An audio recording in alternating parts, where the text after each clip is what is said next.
There could only be that fathomable ocean under the greatest winds as water churns from a boat bellowed amidst roaring and crumbling giant waves, which simply means nature in its harshest, most energetic face. This is the Drake Passage, that great section of sea simultaneously fearful and awe-inspiring for explorers, navigators, and researchers alike. So, what makes this small strip of ocean between the end of South America and Antarctica fall into that odd category?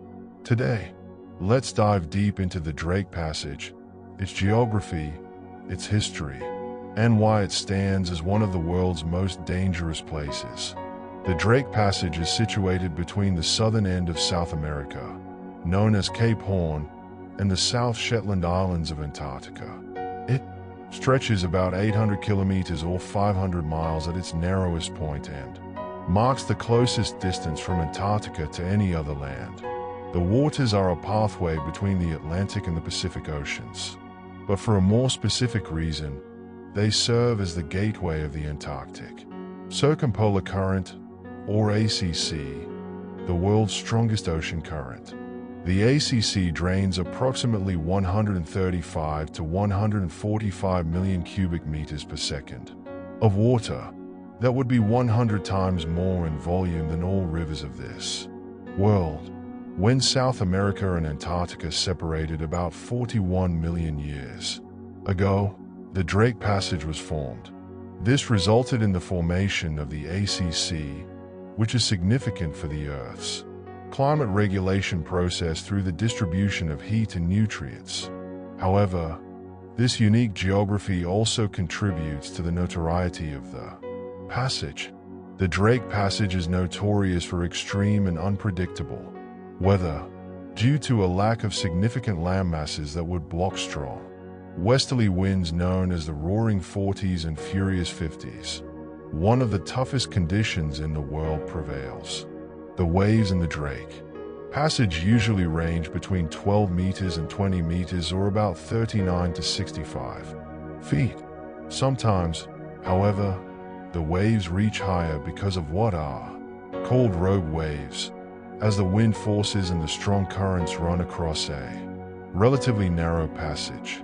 Even the most recently constructed vessels with stabilizers cannot challenge such weather, and nearly 60% of people traveling on ships through Drake Passage experience extreme seasickness. This has always been an important passage for explorers as well as merchants, but had all the dangers associated with it. It is so named after the English discoverer Sir Francis Drake, who in error stumbled upon the place during the 1570s. The Dutch explorers Willem Schouten and Jacob Le May successfully crossed it for the first time in 1616. In the 19th and early 20th centuries, the passage became an important route for whalers and sealers, mainly attracted to the waters around Antarctica. Some pioneers of that heroic age of Antarctic exploration, such as Ernest Shackleton and Roald Amundsen, crossed the passage during their quest to reach the southernmost continent. It is one of the greatest survival stories in history. Shackleton crossing Drake Passage in a small lifeboat during the Endurance expedition. It says something about relatively harsh conditions in Drake Passage, that they are teeming with life, as nutrient-rich waters facilitate a mass diversity of species from humpback whales and orcas to albatrosses and penguins. This number of biodiversity itself is enough to qualify the area as ecologically important. The Antarctic Circumpolar Current is a key element in global weathering and carbon cycle. Human activities, such as tourism and fishing, continue posing the threat to this very fragile ecosystem.